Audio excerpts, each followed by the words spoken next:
Selamat pagi, Shalom, Om Swastiastu, Namo Buddhaya, salam kebajikan, Tabipun. Pendengar dan juga para hadirin di Saburai Convention Center Universitas Saburai Lampung, peran mahasiswa dalam pesta demokrasi merupakan elemen vital dalam menjaga dan memperkuat fondasi demokrasi sebuah negara. Mahasiswa sebagai agen perubahan sosial dan intelektual memiliki potensi besar untuk membentuk arah juga karakter demokrasi melalui partisipasi aktif dalam proses berpolitik. Dan inilah dia dialog pasca pemilu yang diselenggarakan oleh RRI Bandar Lampung dengan tema Peran Mahasiswa dalam Pesta Demokrasi bersama saya, Indra Julianta. Tepuk tangan yang paling meriah. Dan saya tidak sendiri, karena bersama saya sudah ada beberapa narasumber yang akan kita tanya-tanya di kesempatan pada pagi hari ini. Yang pertama dari Ketua Divisi Sosialisasi Pendidikan Pemilih dan Parmas KPU Provinsi Lampung.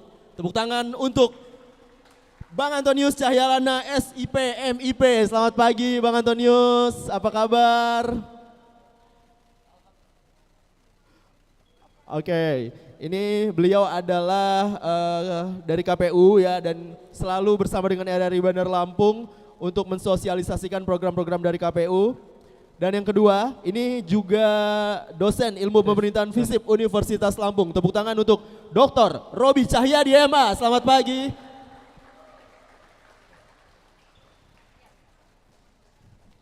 Ya, apa kabar Pak Robi? Sehat? Oke, alhamdulillah. Dan yang ketiga, kita juga punya tuan rumahnya. Ini ada langsung presiden yang kita hadirkan ya. Presiden Mahasiswa Universitas Saburai, Dimas Fadli Dwi Ari. Baik, pendengar dan juga para hadirin di SCC atau Saburai Convention Center Universitas Saburai Lampung. Sesaat lagi kita akan sama-sama mengobrol dan juga berdiskusi dengan para narasumber. Tapi sebelumnya kita akan sama-sama mendengarkan, ini dia iklan layanan masyarakat dari RRI Bandar Lampung.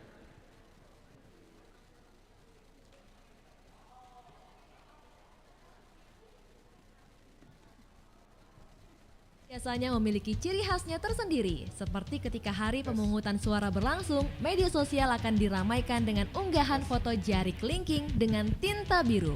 Lantas, apa sebenarnya fungsi mencelupkan jari ke tinta setelah menggunakan suaranya, dan dari mana asal ide itu bermula?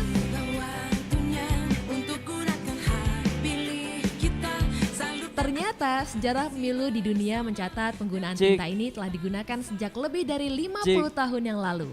Dan India adalah penggagas awal pemakaian tinta ini, yakni pada tahun 1950. Alasannya adalah pencurian identitas, karena tidak sedikit pemilih yang menggunakan hak suaranya lebih dari satu kali. Sementara di Indonesia baru menerapkannya sejak tahun 1999. Walaupun pemilu pertama Indonesia diadakan pada tahun 1955, prosedur celup jari ke tinta biru diadakan mulai pemilu tahun 1999. Mencelupkan jari ke tinta saat pemilu menandakan bahwa kita telah berpartisipasi untuk memilih satu pemimpin, sehingga pemilih tidak bisa menggunakannya untuk memilih kembali, jadi satu identitas hanya untuk satu suara. Dan tinta yang digunakan setidaknya juga harus memiliki daya lekat yang kuat dan tidak luntur. Sesuai peraturan Komisi Pemilihan Umum PKPU nomor 32 tahun 2008 tentang pedoman pengadaan dan spesifikasi teknis tinta keperluan pemilihan umum, anggota Dewan Perwakilan Rakyat, Dewan Perwakilan Daerah, Dewan Perwakilan Rakyat Daerah Provinsi, dan Dewan Perwakilan Rakyat Daerah Kabupaten Kota tahun 2009 tertulis pada bab 2 pasal 5 ayat 3 bahwa tinta harus memiliki daya tahan atau lekat selama 3 hari dan memiliki daya tahan terhadap proses pencucian dengan keras baik menggunakan sabun, deterjen, alkohol maupun solvent lainnya.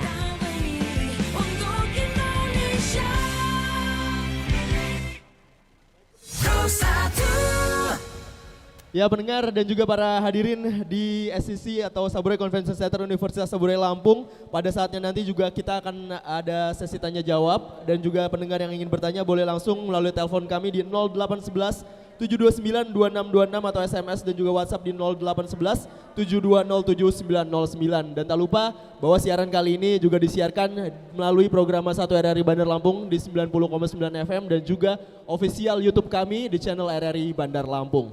Dan Bang Antonius, gimana, sehat Bang? Alhamdulillah sehat. Oke. Saya mau nyapa pemirsa dulu. Oke. Assalamualaikum warahmatullahi wabarakatuh. Tapi pun Jadi Bang Antonius, ini walaupun situasinya memang sedang apa ya, bisa dikatakan kritis ya kita ya sekarang ya. Dari tadi malam begitu kan, tapi kita tetap bisa menyelenggarakan dialog pagi hari ini.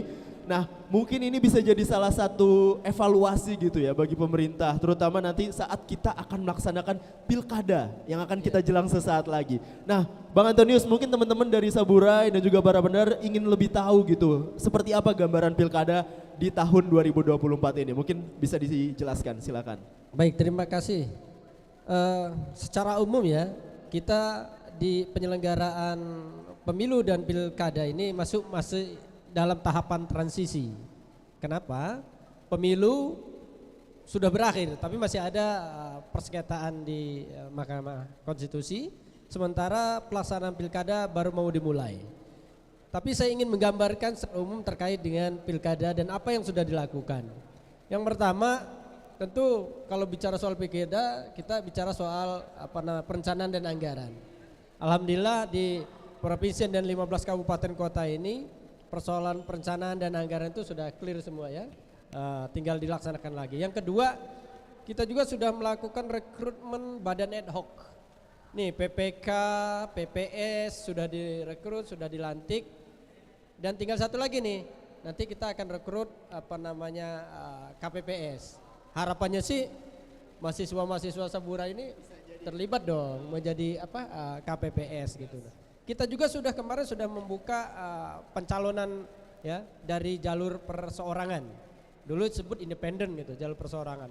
Dan di Provinsi Lampung termasuk di kabupaten kota tidak ada satupun yang bisa memanfaatkan ya, jalur independen tersebut atau jalur perseorangan. Jadi kosong nih di provinsi dan kabupaten kota. Dan ini kita juga sudah mulai launching.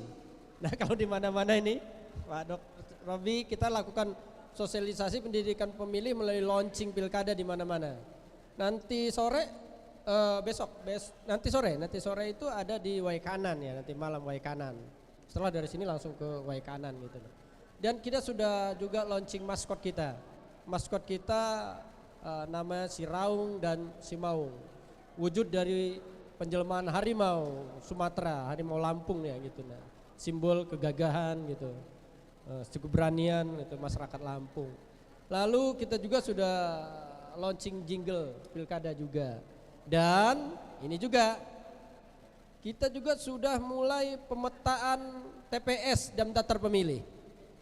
TPS kita berbeda. Kalau dulu TPS kita satu TPS 300 orang, tapi kalau di pilkada itu 600. Jadi ada regrouping. Kalau dulu mungkin di satu kampung itu ada 2 TPS, maka sekarang jadi 1 TPS. Karena TPS-nya disatukan di pilkada ini. Maka saya himbau juga bapak-bapak ibu semua mahasiswa, kalau nanti di kompleknya mana nyari TPS kok berkurang, ya memang berkurang. Emang regulasinya seperti itu. Dan sekarang juga lagi daftar pemilih kita lagi dalam perbaikan ya, nah pembaruan. Kalau DPT kita kan 6,5 juta ya sekitar itu. Kemungkinan besok itu ya naik-naik sedikit lah karena ada pemilih baru tapi juga ada yang meninggal. Intinya saya ingin menyampaikan bahwa prosedur pelaksanaan pilkada insya Allah berjalan sesuai dengan regulasi. Tetapi yang paling penting adalah hajat pemilu dan hajat pemilihan atau pilkada adalah hajat kita bersama. Karena itu perlu kita secara kolektif ya bergotong royong untuk menyukseskan hajat demokrasi kita. Demikian. Oke baik, tepuk tangan untuk penjelasan dari Bang Antonius terkait dengan pilkada yang akan kita sama-sama selenggarakan sesaat lagi. Dan pendengar juga para hadirin terutama Sivitas Akademika Universitas Saburai, kita akan juga minta bagaimana pendapat dari Dr. Robi Cahyadi MA selaku dosen ilmu pemerintahan FISIP Universitas Lampung. Pak Robi, kita kemarin sudah melakukan pemilu presiden dan mahasiswa, anak-anak muda, Gen Z, milenial menjadi salah satu peserta dengan persentase yang cukup signifikan begitu. Bagaimana Pak Robi melihat dari efektivitas dan juga kontribusi masyarakat terutama anak-anak muda nih dalam pemilu presiden kemarin. Baik, terima kasih Bang Indra.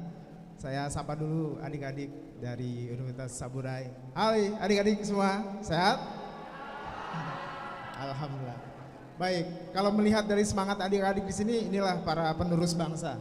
Ya, sejarah kita mencatat bahwa dari tahun 1908, 1928, 1945, 1966 sampai dengan masa reformasi 1999 sampai dengan saat ini, mahasiswa adalah bagian terpenting dari sejarah bangsa Indonesia. Jadi yang diperlukan oleh mahasiswa itu adalah semangat. Ya, kan kalian sudah diberikan predikat, ada 2 predikat yang menurut saya itu hebat sekali. Yang pertama adalah agent of change, yang kedua adalah agent of social control, agen perubahan dan kontrol sosial. Dalam konteks pemilihan umum tentu saja mahasiswa adalah bagian dari pilar kelima dari demokrasi karena biasanya mahasiswa itu adalah orang-orang yang bisa berpikir lebih kritis dibandingkan dengan orang lain. Kenapa? Karena belum ada beban. Bebannya hanya pada saat nanti menjelang ujian skripsi atau menjelang ujian-ujian yang lain. Nah, terkait dengan pertanyaan tadi Bang Indra, memang sudah saatnya sekarang adalah mahasiswa itu lebih proaktif dalam konteks kepemiluan. Kenapa? Karena beban Indonesia ke depan itu berada dalam pundak mahasiswa lagi, bukan pada Pak Antonius, bukan kepada saya, tapi kepada bebannya kepada kalian sebagai penerus bangsa. Dan terkait dengan juga dengan proaktif, sifat proaktif itu juga mahasiswa diharapkan juga bisa lebih memilah dan memilih mana yang baik dan mana yang tidak baik. Dan biasanya Gen Z ini kan kalau dilihat dari, kalau saya mengutip dari Sigmund Freud, ya Sigmund Freud itu seorang pakar psikologi, ya psikologi dari luar, ya bukan orang Lampung tapi orang luar. Sigmund Freud mengatakan bahwa dalam masa kalian ini kan masa remaja. Remaja tanggung, dibilang remaja belum bisa dibilang nggak remaja juga, tapi dibilang dewasa juga belum. Jadi paling usianya hanya baru sekitar antara 18 sampai 20. Nggak jauh ya dengan kita Pak Antonius ya. Kita masih di angka 20-an, tapi 20 tahun yang lalu. Ya, jadi kata Sigmund Freud mengatakan bahwa masa transisi ini di masa dari remaja ke dewasa itu adalah masa-masa yang paling rawan. Kenapa rawan? Karena banyak pengaruh yang bisa masuk ke dalam pemikiran mahasiswa. Kadang-kadang kalau dalam konteks psikologi itu yang lebih dipercaya oleh orang-orang remaja menuju dewasa itu adalah teman sepermainan, atau bisa saja teman sohib curhat, ya sohib curhat. Atau mungkin yang lebih dipercaya adalah handphone kalian dibandingkan orang tua. Kenapa? Karena curhatnya lebih dari 5 kali sehari itu curhatnya di handphone. Jadi lebih banyak curhat kepada handphone dibandingkan sholat 5 waktu. Karena update status Instagram bisa 10 kali dalam 1 hari, atau update TikTok bisa 5 kali dalam sehari. Kalau misalnya satu orang mahasiswa punya Instagram, punya TikTok, punya YouTube, punya lain sebagainya, berapa kali kalian update dalam sehari? Nah, saya hanya ingin mengatakan bahwa proses memilih dan memilih dalam konteks kalian sebagai mahasiswa itu adalah proses pembelajaran yang sifatnya memang kontinuitas dan perlu lebih diarahkan. Nah, jadi jangan sampai nanti dalam konteks perkembangan teknologi saat ini Anda memilih tidak dengan benar atau mungkin terjerat dalam era-era media sosial yang tidak baik, sehingga dalam konteks memilih juga akhirnya memilih yang tidak baik. Mungkin itu dulu Bang Indra. Oke, baik. Terima kasih Pak Robi untuk statementnya. Dan kita beralih ke Presiden Mahasiswa Universitas Saburai yaitu Dimas Fadli Dwi Ari. Tapi sebelumnya pendengar dan juga teman-teman di Universitas Saburai, jangan lupa untuk follow Instagram kita di @RRI Bandar Lampung. Download RRI Digital untuk mendengarkan semua platform dan konten-konten yang sudah dibuat oleh RRI Bandar Lampung, dan juga baca berita melalui rri.co.id untuk berita yang terpercaya dan anti hoax. Nah, Mas Dimas, Iya, ini gimana pengalaman pemilihan presiden kemarin dari Mas Dimas sendiri begitu ya, dan juga teman-teman BEM Universitas Saburai. Ada hal-hal menarik atau cerita-cerita seru begitu dari Pilpres kemarin? Mungkin sebelum saya memulai izinkan saya salam dulu Bang kepada kawan-kawan semua. Sebelumnya Assalamualaikum warahmatullahi wabarakatuh. Mungkin sebelumnya yang terhormat Bapak Ibu Wakil Rektor Universitas Hambu Mioro Jurai dan Bapak Ibu dosen yang tidak bisa saya sebutkan satu persatu, dan juga kawan-kawan mahasiswa semua yang saya banggakan dan saya sayangi. Sebelumnya sambut salam saya, salam cinta, salam damai. Atas nama cinta kita berjuang. Hidup mahasiswa! Hidup mahasiswa! Oke, Bang. Mungkin izin Bang terkait menjawab di mana hal-hal menarik Bang ya terkait pemilu kemarin. Itu di pandangan kacamata kami sebagai mahasiswa itu banyak hal-hal yang menarik Bang. Di mana terkait dalam sebelumnya proses pemilihan presiden, di mana sebelum penetapan calon presiden, itu banyak hal-hal yang menurut kami banyak hal-hal yang janggal, dan menurut kami ini yang perlu kami kritisi sebagai mahasiswa Bang terkait sistematika pemilihan terkait yang kemarin di MK kemarin soal itu.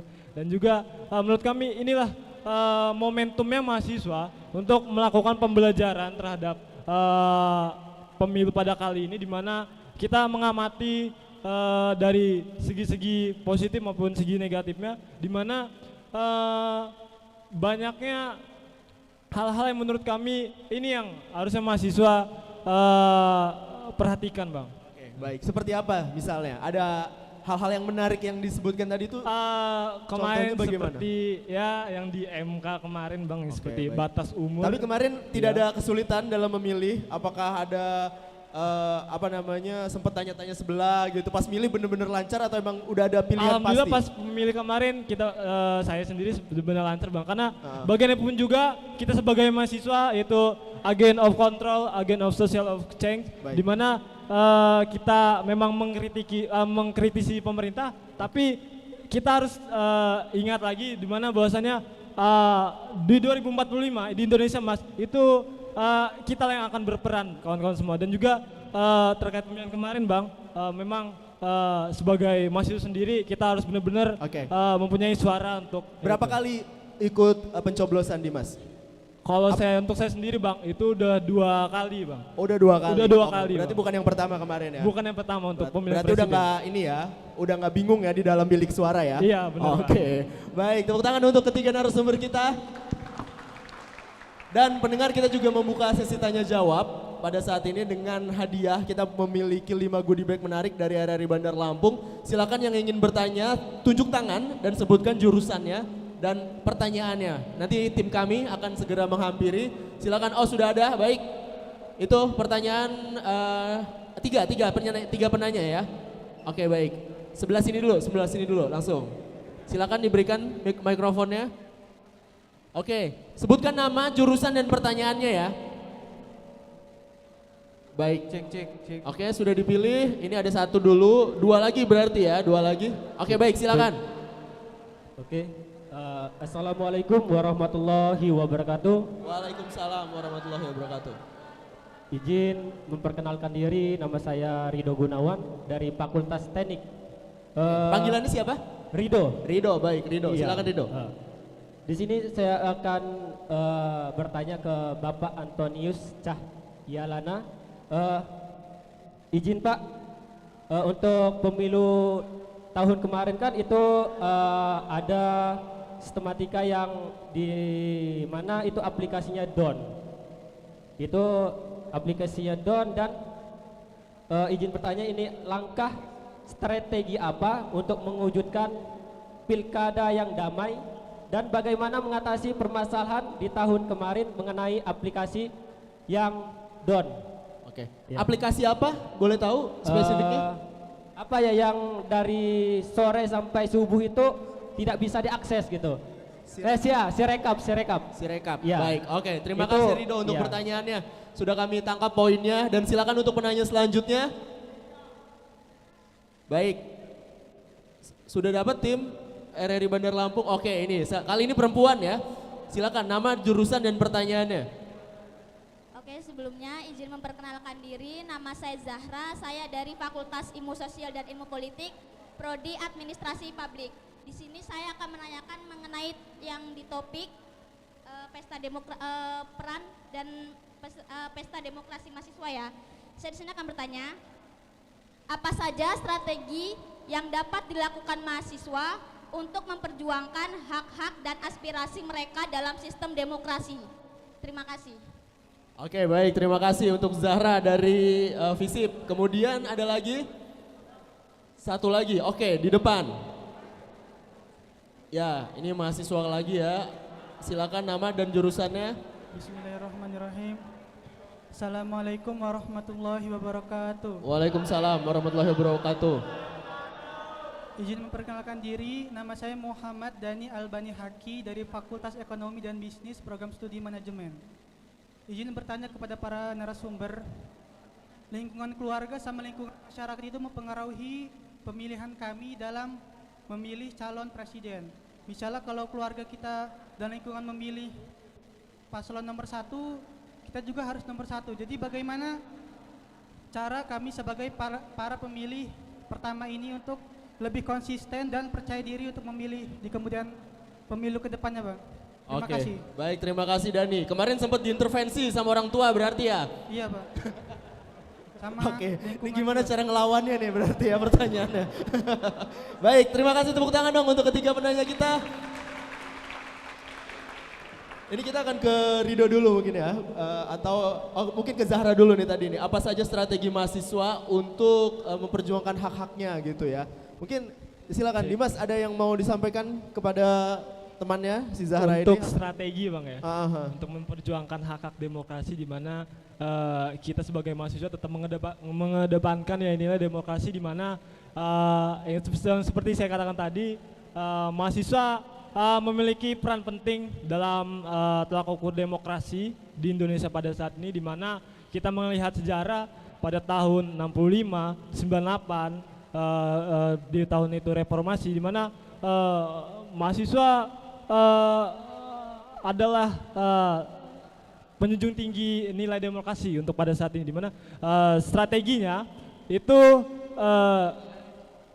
kita tetap mengedepankan nilai Pancasila juga, terutama nilai Pancasila, nilai demokrasi, dan juga untuk memperjuangkan demokrasi itu sendiri ini kita mengedepankan nilai nasionalis mungkin ya. Mungkin itu saja Bang dari saya, Bang. Baik, ya. Itu tadi Zahra ya dijawab sama presidennya sendiri begitu ya. Ini pilihan kamu loh gini-gini ya presiden. Oke, dan kemudian tadi ada pertanyaan menarik dari Doni mungkin ke Pak Robi. Pak Robi, bagaimana Pak Robi caranya, apalagi di Lampung ya memang kan kental sekali gitu bahwa keluarga menentukan keputusan politik terutama bagi anak yang memang masih muda begitu kan, pemilih pemula gitu. Bagaimana Pak Robi melihatnya dan seperti apa gitu tanggapannya? Ya, baik. Terima kasih Bang Indra. Mas Dani. Mana tadi? Mas Dani yang tanya ya? Nah, ini dia. Oke. Mas Dani bukan orang satu-satunya yang punya pengalaman seperti itu. Mungkin teman-teman yang lain juga sama. Karena kalau misalnya bapak sudah bilang, kamu milih 01, ibu bilang kamu pilih 02, kamu lebih sayang mana? Ayah apa ibu? Repot begitu kan? Saya sayang dua-duanya, makanya saya milih yang lain atau saya pilih yang nggak ada di itu ya nggak juga. Jadi begini Mas Dani, secara teoritis dulu ya, saya jelaskan ya. Adik-adik, bahwa dalam konteks memilih, secara teoritisnya itu banyak sekali variabel yang mempengaruhi orang memilih. Yang paling utama, variabel pertama adalah variabel keluarga. Kenapa? Karena kita hidup di lingkungan yang sama. Apalagi kalau faktor keluarga itu yang bicara adalah ayah dan ibu. Dalam konteks misalnya ketaatan, dalam konteks agama, dalam konteks hubungan relasi antara orang tua dan orang muda, Budaya timur itu nggak bisa ditolak gitu. Kalau sudah ayah bicara, apalagi kalau ibu bicara, awas ya nanti kamu nggak ibu ridho, wah repot itu bahasanya kalau sudah mengancam. Nah itu konteks keluarga. Tetapi kita kan sekarang belajar pembelajaran orang dewasa. Kalian ini sekali lagi adalah masa transisi dari remaja ke dewasa. Harusnya ya setidaknya orang tua menghargai pilihan kalian sebagai seorang pribadi yang sudah dianggap dewasa. Ya, menghargai. Tapi tidak boleh juga dalam konteks melawan. Tapi begini, Pak, Bapak Ibu, saya kan sudah mau dewasa. Sebentar lagi mau dapat KTP loh. Apa udah dapat KTP ya? Sudah dapat KTP, SIM sudah punya, KTP sudah punya, cuma pasangan aja Bapak Ibu yang saya belum punya misalnya. Kan konteks dewasa punya pasangan. Nah, silakan saja dibicarakan dengan baik-baik bahwa pilihan saya tidak berbeda loh dengan Bapak Ibu. Oke, kalau pilpres atau pemilu legislatif kemarin sudah selesai ya Dani ya. Tapi kan besok kita mau ada pemilihan kepala daerah. Kalau tinggal di Bandar Lampung pemilihan wali kota. Kalau tinggal di kabupaten pemilihan bupati. Nah, itu coba terangkan. Itu yang pertama adalah keluarga. Yang kedua variabelnya adalah teman. Dalam konteks pembelajaran orang dewasa, masa-masa seperti kalian itu terkadang lebih cenderung percaya dengan teman atau sahabat dibandingkan dengan orang tua. Jadi keluarga itu, teman itu berpengaruh. Termasuk juga teman dekat. Ya, teman dekat dalam arti kata bukan tetangga sebelah rumah, tetapi teman dekat karena ada hubungan something special in your mind. Ada hubungan spesial, apakah itu pasangan dan lain sebagainya, itu teman dekat. Nah, ini menjadi sebuah variabel juga. Variabel yang selanjutnya selain itu adalah variabel eksternal. Yaitu apa? Yaitu misalnya iming-iming. Dek, kamu pilih calon saya ya, nanti kamu saya ibadahin umroh misalnya. Atau dek, kamu pilih calon saya, nanti kamu saya kasih mobil Pajero Sport 6 roda misalnya. Mobil-mobilan. Atau apapun itu, jadi iming-iming. Nah, biasanya kalau iman kalian tidak kuat dengan konsep variabel dari luar ini, kalian akan terjebak di situ. Ya, tapi harus kalian ketahui bahwa pilihan kalian pada saat besok, pada saat mungkin nanti pada saat pilkada, itu adalah pilihan 5 tahun ke depan. Jadi menentukan masa depan daerah kalian 5 tahun ke depan. Apakah semurah itu harga suara kalian? Tentu tidak. Kalian satu orang punya satu suara, dan satu suara itu menentukan, betul-betul menentukan. Karena dalam konteks, mungkin Bang Antonius nanti bisa jelaskan, ada beberapa pemilihan yang dia dipengaruhi oleh satu suara, ada itu. Jadi kalian benar. Nah, jadi saran saya Mas Dani dan adik-adik yang lain, itu kalian beri pencerahan dulu ke orang tua. Yang pertama adalah bahwa kalian adalah orang dewasa yang independen, yang tidak basi lagi diatur untuk urusan-urusan tertentu. Tapi kalau urusan yang lain masih tetap, ya. Misalnya kalian minta jatah untuk bayar SPP kan pasti ke orang tua. Tapi kalau untuk yang pemilihan itu adalah hak pribadi kalian karena dijamin dalam undang-undang. Jadi Mas Dani, tolong nanti bilang sama ayah sama ibunya, saya sudah dewasa, pilihan saya adalah pilihan saya sendiri. Kalau ayah ibunya maksa, nanti tolong Mas Dani kontak saya, nanti saya temuin ayah ibunya. Itu Baik, dia, ya. terima kasih Bang Indra. Terima Demikian. kasih Pak Robi ya. Ini bilang aja ini sikap politik saya begitu. Baik. Sekarang kita ke tadi penanya dari Fakultas Teknik ya, Bang Antonius. Tadi ada yang bertanya bagaimana nih si rekap yang sempat down servernya dan tidak bisa diakses begitu. Baik, jadi kita memasuki era teknologi digital. Bahkan demokrasi sekarang ini ada istilah yang lebih populer sekarang. Kita sudah memasuki era demokrasi digital pula. Jadi mau tidak mau kemajuan teknologi itu termasuk KPU kita harus bisa memanfaatkannya, bisa menyesuaikannya.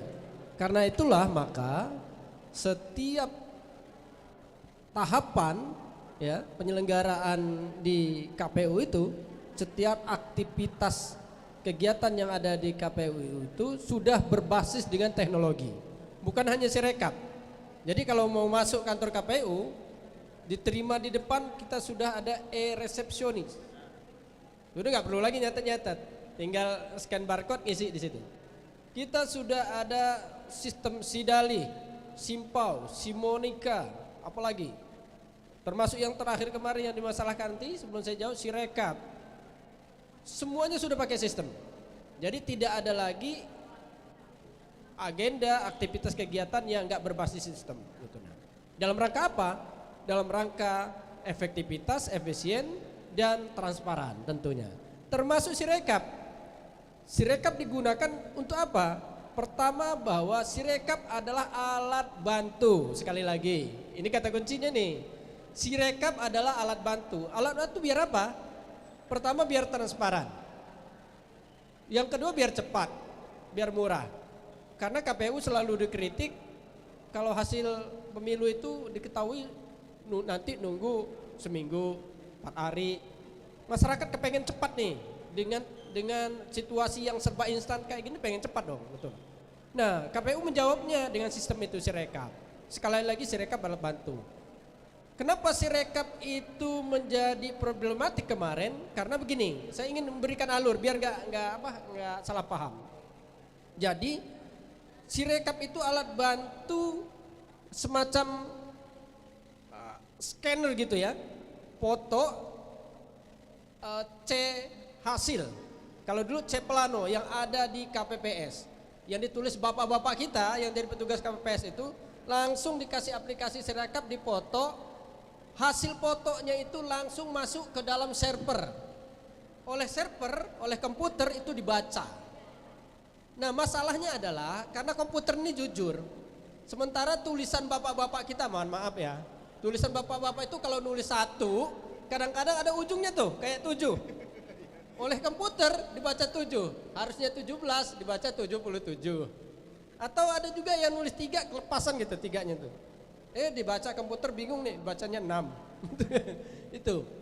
Jadi kesalahan baca komputer itu ya langsung diunggah ke web, itu tidak bisa diperbaiki. Bisa diperbaiki ketika nanti dalam rapat pleno namanya. Karena yang menjadi patokan adalah hasil rekapitulasi manual yang dilakukan oleh KPPS, PPS, PPK, dan KPU di setiap jenjang. Kalau ada kesalahan misalkan bisa diperbaiki di saat pleno. Nanti di pleno diperbaiki, dibuka kuncinya, disaksikan oleh Panwaslu, saksi, aparat, nanti baku dilakukan perubahan dan direkod itu rekam gitu. Jadi karena itu tidak langsung diperbaiki, masyarakat menerima langsung secara cepat, maka ada perubahan-perubahan. Tetapi perubahan itu tidak besar. Ada yang tidak sinkron, tetapi sudah disinkronisasi semua sehingga ketika sudah dilakukan rapat pleno tidak ada satu suara pun yang berubah ataupun yang bergeser. Saya bisa ngejamin itu. Nah, kalaupun ada betul, saya contohkan 1 TPS oleh komputer dibaca 3 juta, Pak. Di pesawaran ya, pernah ya? Mana mungkin 1 TPS cuma 300 kok dibaca 3 juta. Tetapi itu kesalahan, udah tuh langsung diperbaiki dalam rapat pleno. Alhamdulillah clear. Jadi begitu ya, jadi sekali lagi Sirekap adalah alat bantu seperti sistem-sistem yang lain. Tetapi yang menjadi patokan adalah hasil rekapitulasi berjenjang yang oleh KPU yang kemarin sudah ditetapkan. Demikian, terima kasih. Baik, tepuk tangan untuk jawaban dari ketiga narasumber kita pada pagi hari ini. Dan yang pasti pendengar juga Sivitas Akademika Universitas Saburai, kita juga akan sama-sama mendengarkan obrolan-obrolan lainnya menarik lagi begitu ya, dan yang pasti pertanyaan-pertanyaan juga masih akan kita tampung. Tapi sebelumnya kita akan sama-sama dihibur oleh lagu tradisional Lampung yang ini akan dibawakan dan dinyanyikan langsung oleh penyiar program 4 RRI Bandar Lampung, budayawan Lampung, dan dia juga aktif mengkampanyekan begitu ya bahasa Lampung dalam penggunaan masyarakat sehari-hari kita. Dan ini dia tepuk tangan yang paling meriah, kita sambut Minan Susi Ratu Belia. Terima kasih. Baik, apa kabar Universitas Saburai? Sebuah lagu daerah Lampung yang cukup viral. Saya hanya ingin membawakan lagu-lagu yang viral saja ya. Ada yang hafal nggak lagu Cakak Pelaminan? Kalau ada yang hafal silakan di sini nanti disawer sama Bapak ya. Oke. Selamat siang untuk kita semua pendengar RRI Bandar Lampung dan juga RRI Waikanan. Mohon izin kepada Bapak narasumber, Bang Antonius, Bang Robi, dan juga Bang Dimas Indra Julianta. Ini dia Cakak Pelaminan. Hei, asik, sini maju. Ayo Bu.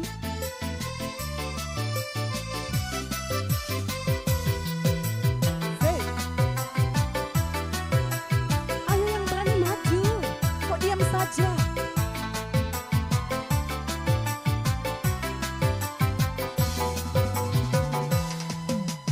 Undang niku hagu dan niku bimbang jama diriku, sayangku diku kundang mak nido huwa mangido teluni, sayangku diku kundang mangido rua mengidop teluni. Hoba.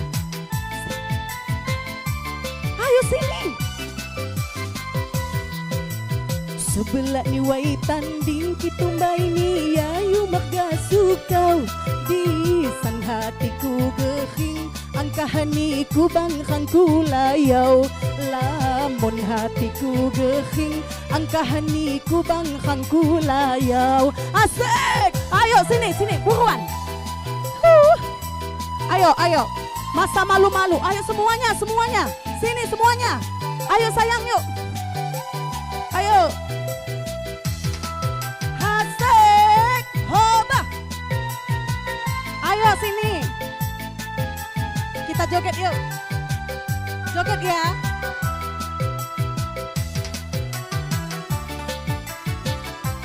Joget bersama malu-malu. Nah, keliaan asli nih.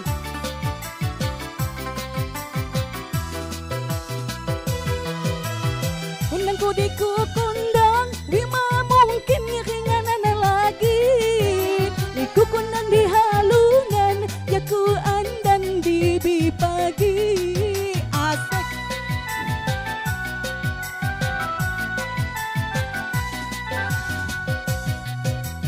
Hana-hana ni kundang, ya kundang ni dalam jambangan. Hana-hana ni sayang, angkahaniku sayang. Angkahaniku sayang. Ada mek. Kemumu ni kemumu ya kemumu di Pekon Tanjung Hirang. Kalau jodoh ham temu lam jejam. Yang muniku kundang mangido uwa mangido bari ni.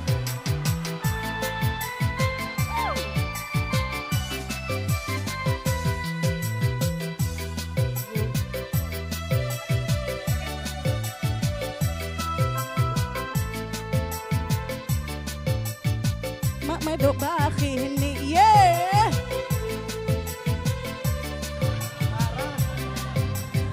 Harap maklum. Asik. Ayo sayang, joget yuk sayang ya.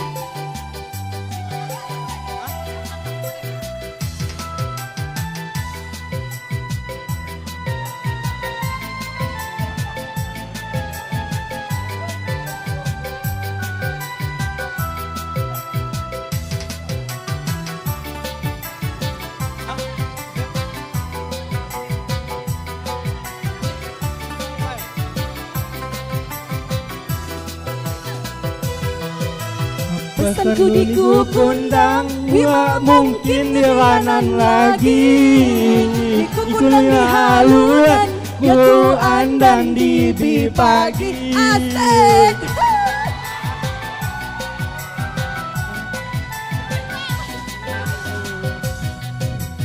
Hana-hana ni kundang, ya kundang di lampangan. Hana-hana ni kundang, angkah ni sayang. Hana-hana ni kundang, angkah ni sayang. Aku mumuya berkung iba sayang duduk kundang, ambilnya masa andanan. Kalau duduk temu, angkah ni andanan.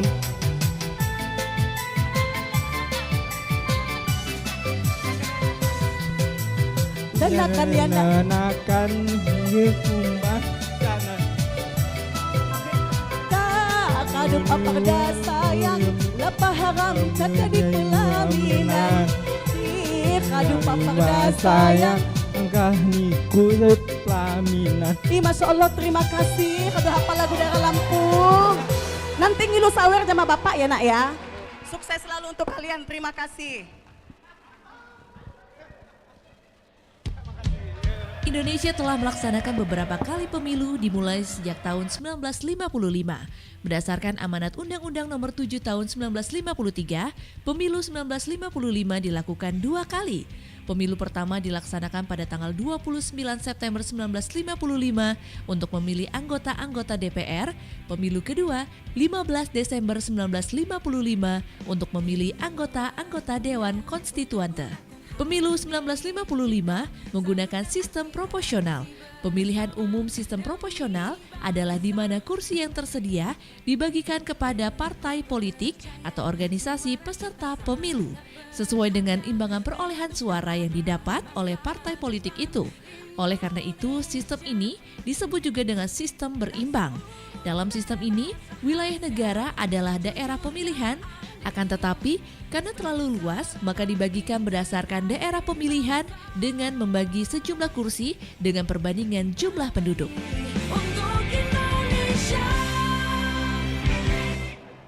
Tepuk tangan yang paling meriah untuk penampilan dari Minan Susi Ratu Belia. Ini pertama dan satu-satunya ada mahasiswa yang bisa menyanyikan lagu Lampung bersama dengan Minan Susi langsung dari awal sampai habis. Tepuk tangan untuk Saburai. Luar biasa. Talenta bujang Lampungnya the best ya. Oke, tapi yang pasti pendengar dan juga Sivitas Akademika di Universitas Saburai Lampung, sebelum kita akan ngobrol-ngobrol dengan ketiga narasumber tadi, kita juga akan punya 3 hadiah menarik, 3 goodie bag dari RRI Bandar Lampung. Dan kita sudah punya pertanyaan, jadi kalau misalnya ada yang bisa jawab langsung tunjuk tangan, nanti kita akan hampiri ya oleh tim ya. Baik, yang pertama pertanyaannya adalah apa nama maskot yang akan menjadi maskot Pilkada di Lampung 2024? Silakan. Ada yang bisa jawab? Langsung. Nah, sebelah sini. Oke. Oke, baik, langsung mikrofonnya langsung. Ayo, segera tim. Oke. Silakan. Oke, sebutkan nama dan jawabannya ya, maskot dari Pilkada Provinsi Lampung. Calon pilkada, Pak, calon peserta Iya, pilkada. nama maskotnya. Ada Maung dan Raung, Pak. Maung dan Raung, gimana Bang Antonius? Oke, cocok. Benar jawabannya. Silakan, ini dia goodie bag dari KPU Provinsi Lampung. Dan kita masih ada 2 hadiah lagi. Nah, pertanyaannya adalah kapan diselenggarakannya Pilkada di tahun 2024 ini? Wow, antusias sekali ya. Baik. Oke, bisa biasa aja dulu nggak? Oke, baik. Kapan? Pilkada Lampung 2024. Ini nih mikrofonnya. Oke, silakan. Kapan? Tanggal berapa diselenggarakannya Pilkada? 27 November 2024. 20 hari apa itu? Belum, Rabu. Oke, benar. Luar biasa ya. Oke. Jago-jago ternyata ya teman-teman Saburai ini. Satu lagi. Baik. Apa kepanjangan dari Pilkada? Nah, itu. Ya, oke, langsung. Oke, silakan.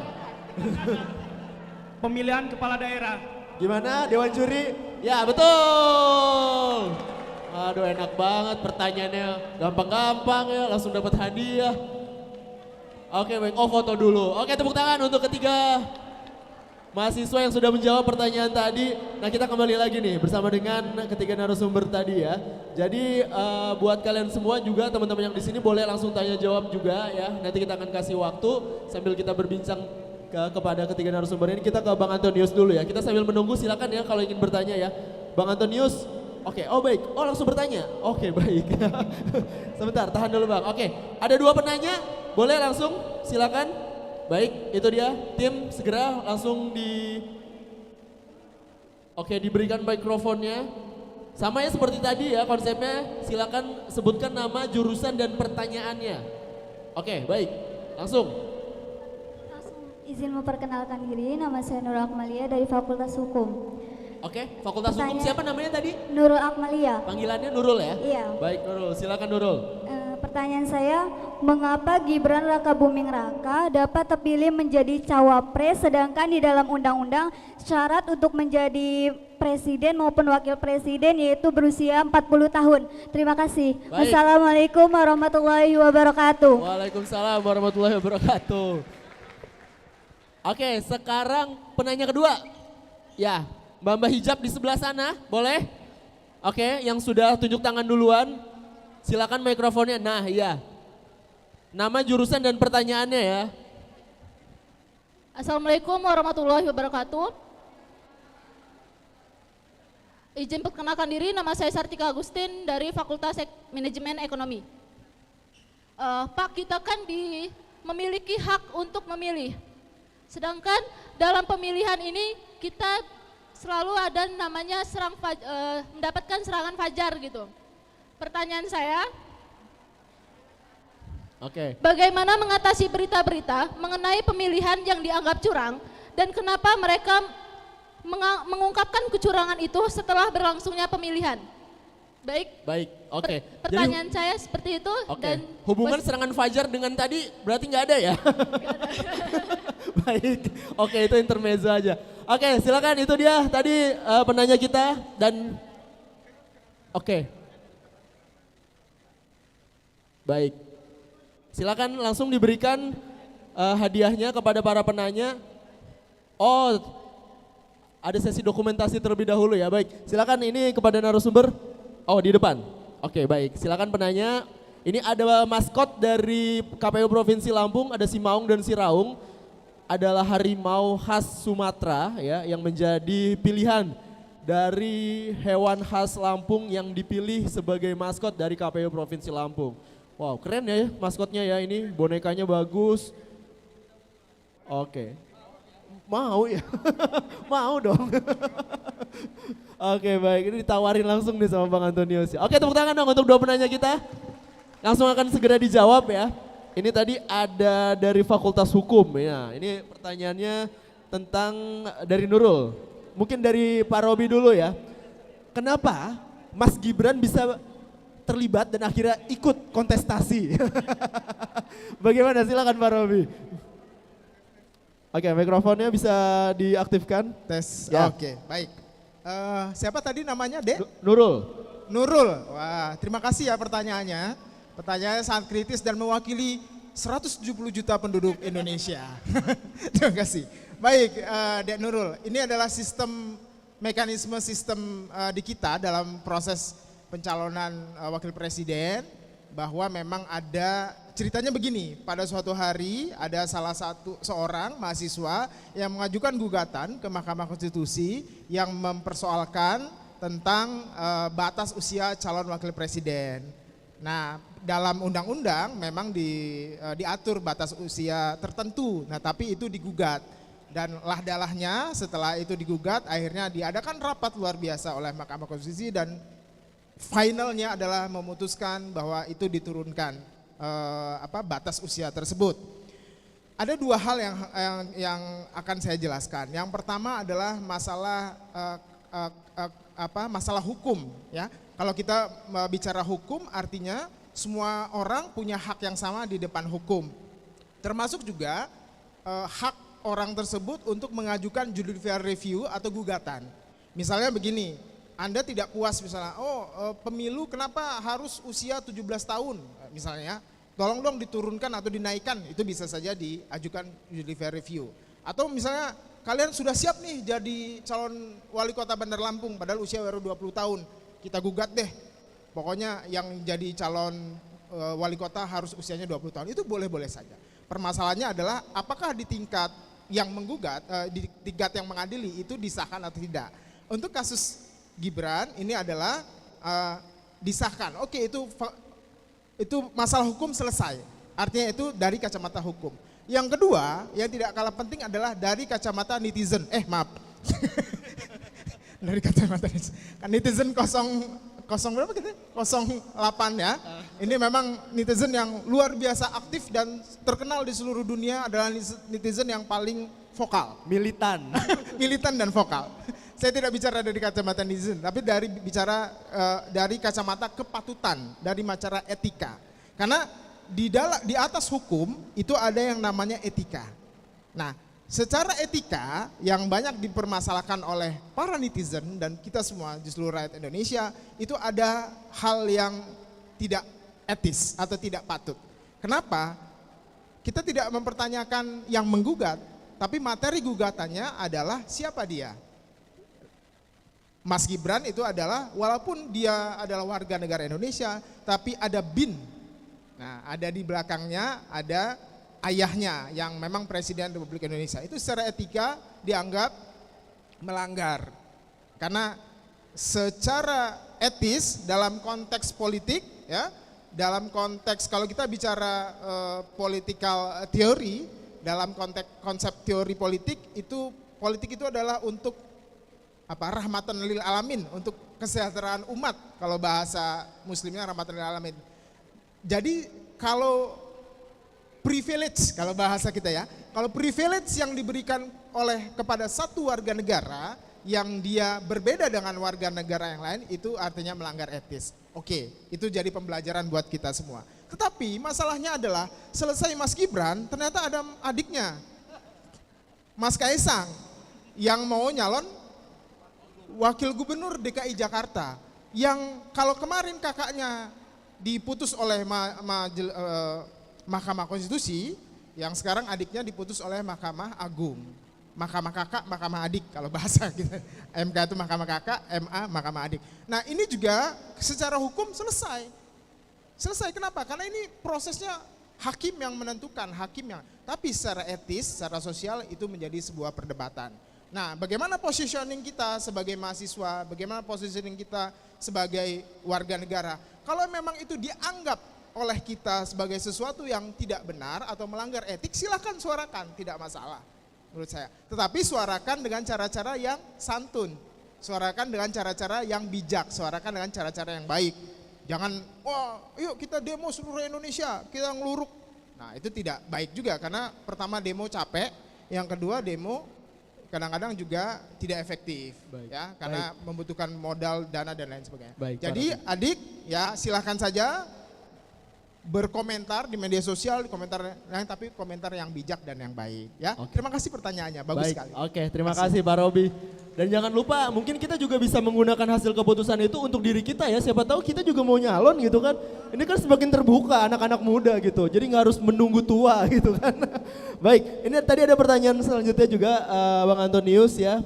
Ini banyak juga pemberitaan begitu kan, ada hal-hal yang ya positif dan negatif gitu. Gimana KPU ngelihatnya dari pertanyaan yang tadi? Ya, yang saya tangkap itu kan kenapa misalnya kecurangan-curangan pemilu itu terungkap setelah pemilu selesai ya. Jadi gini, merawat demokrasi itu kan tugas kita. Karena itu kita harus menjauhkan demokrasi itu dari parasit demokrasi. Apa itu? Salah satunya itu tadi serangan pajar, food buying, money politik, apalagi penyalahgunaan kekuasaan dan lain-lain. Nah, kenapa banyak pelanggaran-pelanggaran itu baru terungkap setelah pemilu? Karena diadukannya setelah pemilu. Kan kecurangan itu terungkap ketika ada temuan, itu kan, ketika ada pengaduan. Tetapi tidak sedikit juga ketika dalam prosesnya ada temuan, ada aduan langsung disampaikan kepada Bawaslu, Bawaslu-nya melakukan proses di saat itu juga. Banyak juga, tetapi memang yang agak heboh itu adalah biasanya proses perselisihan hasil suara. Nah, kalau perselisihan hasil suara itu biasanya ya setelah dihitung. Karena sebelum dihitung kan kita nggak tahu tuh siapa yang menang, siapa yang kalah. Nah, ketika setelah dihitung ternyata kalah 2 suaranya. Gugat dong gitu kan, nanggung gitu. Setelah diselidiki ternyata ya 2 suara itu diindikasikan ada kecurangan, maka diadukanlah pengaduan. Nah, di lembaga yang berwenang. Nah, itulah kenapa banyak aduan itu dilakukan setelah pasca pemilu selesai gitu. Nah, tetapi sekali lagi dalam prosesnya itu bisa dilakukan aduan kalau ada temuan dan bisa langsung diproses. Baik. Demikian. Oke. Semoga pertanyaannya itu tadi sudah terjawab ya dan mewakili gitu dari rasa penasaran teman-teman di Sabura ini kepada para narasumber kita. Dan sekarang sebenarnya situasi ini semakin panas ya, pertanyaannya juga semakin tajam gitu. Tapi mohon maaf karena keterbatasan waktu kita akhirnya harus menyudahi dialog pada pagi hari ini. Tapi sebelum kita sama-sama tutup dialog pagi hari ini, kita ingin tahu bagaimana statement dari Presiden Mahasiswa Universitas Saburai yaitu Dimas Fadli Dwi Ari. Dimas, apa yang ingin disampaikan nih terkait dengan kontribusi mahasiswa terutama generasi muda terkait dengan pemilu di Indonesia? Silakan. Terima kasih Bang. Mungkin izin menjawab Bang terkait kontribusi mahasiswa terhadap pemilu di mana mungkin kita berpikir bahwa pada saat ini kita sebagai mahasiswa, kita sebagai agen of change, agen social of control, dan kita selalu berpikir kritis untuk demi kemajuannya bangsa ini. Tapi kita tidak pernah lupa, kita jangan pernah lupa bahwasanya pemilu ini sangat penting untuk menentukan pemimpin kita di kedepannya. Maka dari itu mungkin dariku sedikit saja tidak banyak.